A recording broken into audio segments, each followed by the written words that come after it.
तो मेरे प्यारे विद्यार्थियों, कैसे हो आप लोग। मैं उम्मीद करता हूँ कि आप लोग अच्छे होंगे और अपनी जो पढ़ाई स्टडी है वो कर रहे होंगे। आज मैं आया हूँ आपके साथ चैप्टर नंबर दूसरा, क्लास 10। चैप्टर नाम है बहुपद। क्योंकि हमने जो चैप्टर 1 है पूरा खत्म कर चुका है, तो इसलिए आज चैप्टर नंबर दूसरा लेकर आया हूँ जिसका नाम है बहुपद। अब बहुपद के बारे में आज हम पहले बेसिक विस्तार जानेंगे, उसके बाद कल की वीडियो में, वो भी लाइव क्लास में, आज तो ये ऑफलाइन क्लास हो रही है और कल लाइव क्लास में इसके एक्सरसाइज समाप्त करेंगे। तो चलिए वीडियो को करते हैं स्टार्ट। तो भाई अब बात करते हैं बहुपद के बारे में। अब मैं बहुपद के बात करने से पहले मैं आपसे छोटी सी बात पूछ सकता हूँ?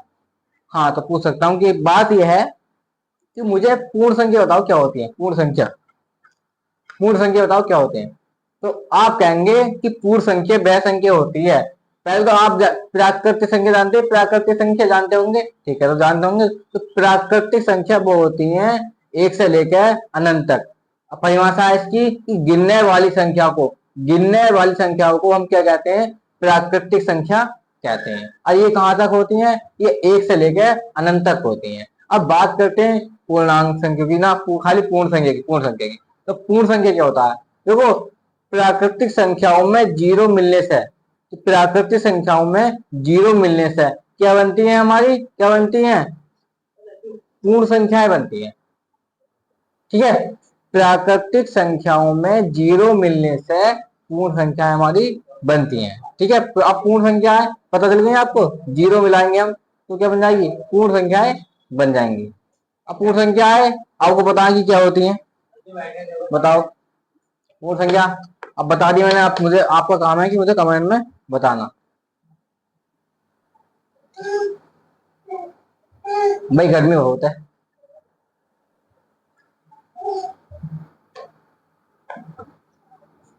चलिए स्टार्ट करते हैं वीडियो। हाँ भाई, अब बहुपद, अब पता चल गई क्या क्या है पूर्ण संख्या। तो प्राकृतिक संख्याओं में जीरो मिलने से हमारी क्या बनती है? पूर्ण संख्या बनती है। अब यही इसमें पूर्ण संख्या को बात है। अब लिखा बहुपद क्या है, बहुपद क्या है। अब बहुपद में देखो घातों का कमाल ज्यादा है।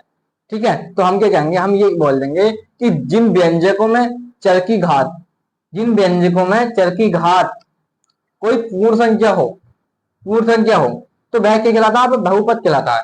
तो एक बार और, जिन व्यंजकों में चर की घात पूर्ण संख्या है उन्हें पूर्ण क्या कहते हैं? उन्हें बहुपद कहते हैं। इतनी बात समझ में आई आपको? अब जैसे 2x 3 जीरो तो हो ही पूर्ण संख्या, ठीक है। 4x plus 5 7x square minus 4 6x square cube 3 minus 2x plus 5, ठीक है, ये क्या है? हमारे सब बहुपद है। अब जैसे अब मैंने कुछ नोट लिखवाया। नोट क्या है? मान लो हमारा ये आ रहा है x की पावर 1/2, तो ये बहुपद नहीं है। अब root by, under root by आ जा रहा है, तो ये बहुपद नहीं है। कोई इंटू में आ रहा है तो ये भी बहुपद नहीं है। इत्यादि और भी आम है, ऐसे इन तरीके के आम है, तो ये हमारे क्या है? ये हमारे बहुपद नहीं है। अब बात करते हैं बहुपद की घात। अब देखो, घात से तो हर बार 1 या 2 नंबर का आता है, घात से तो, ठीक है। अब क्या है? घात जो होती है बहुपद की, तो बहुपद की जो सबसे बड़ी घात होगी ना, भाई बहुपद घात कहलाती है। इसी मैंने परिभाषा की लिखी है, छोटी सी परिभाषा है। तो क्या है? बहुपद की घात, बहुपद की सबसे बड़ी घात, बहुपद की सबसे बड़ी घात बहुपद घात कहलाती है। इसके मैंने कुछ एग्जाम्पल लिखने हैं, अब वो आपको बताने हैं। जैसे मैंने ये लिखा 2x² प्लस 3, तो आप क्या कह देंगे? मैं बहुपद की घात, मैं बहुपद की घात, मैं बहुपद की घात कितनी है? सबसे पावर तो इसमें कौन सी है? ये है, 2 है, 2 है। जो सबसे बड़ी घात होगी वह बहुपद की घात होगी। ठीक है, अब इसमें 3x² की घात, वो x की घात कितनी है? पावर, पावर कितनी है? 4। अब इतना 2x² प्लस 5। अब देखो सबसे बड़ी घात क्या है इस पद की? ये है। तो हम क्या बोल देंगे? मैं बहुपद की घात, बहुपद की घात कितनी है? 4 है। ठीक है, अब इसके बाद देखो आता, अब 2x² प्लस 3x² y²। अब देखो सबसे बड़ी घात आपको इसमें दिख रही होगी 2, तो आप क्या लिखेंगे? मैं बहुपद की बहुपद की घात कितनी है? 2 है, 2 है। अब लिखा 5x+3, तो क्या करेंगे? अगर आपको ऐसे मिल रहा है x की कोई घात ही नहीं है, तो आप क्या लिख देंगे? आप कहेंगे कि मैं बहुपद की घात कितनी है? 1 है, 1 है।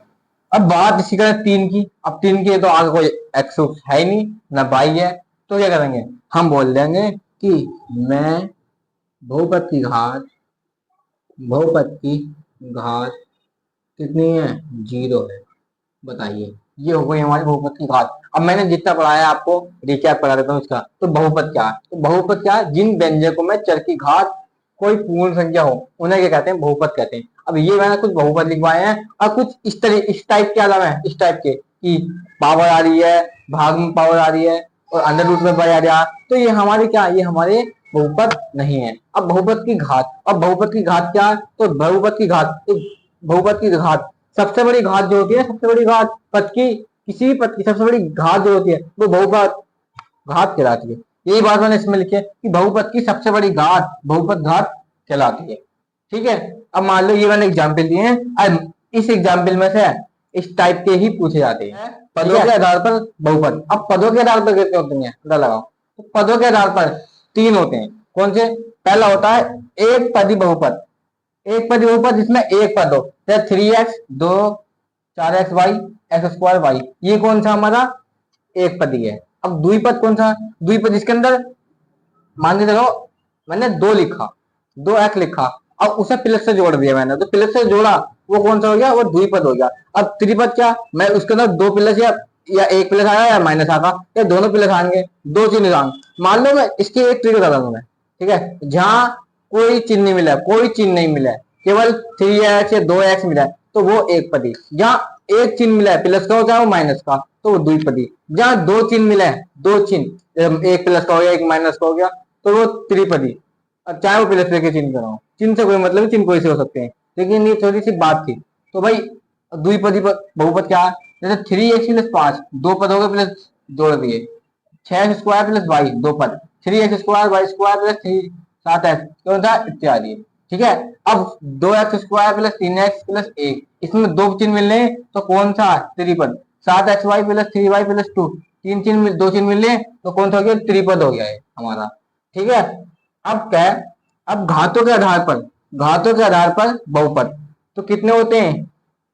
ये हो तो बता सकते हैं, लेकिन इसमें हमें 3 इंपोर्टेंट पढ़ने हैं। ठीक है। तो पहला पहला रेखिक बहुपद। रेखिक बहुपद जिस बहुपद की घात 1 हो, जिस बहुपद की घात 1 हो, उसे क्या कहते हैं? रेखिक बहुपद कहते हैं। तो जिस बहुपद की घात 1 हो उसे क्या कहते हैं? रेखिक बहुपद कहते हैं। जैसे 2x², 2x - 3, तो इसकी घात 1 नहीं है, इसका मतलब इसकी घात क्या है? 1 है।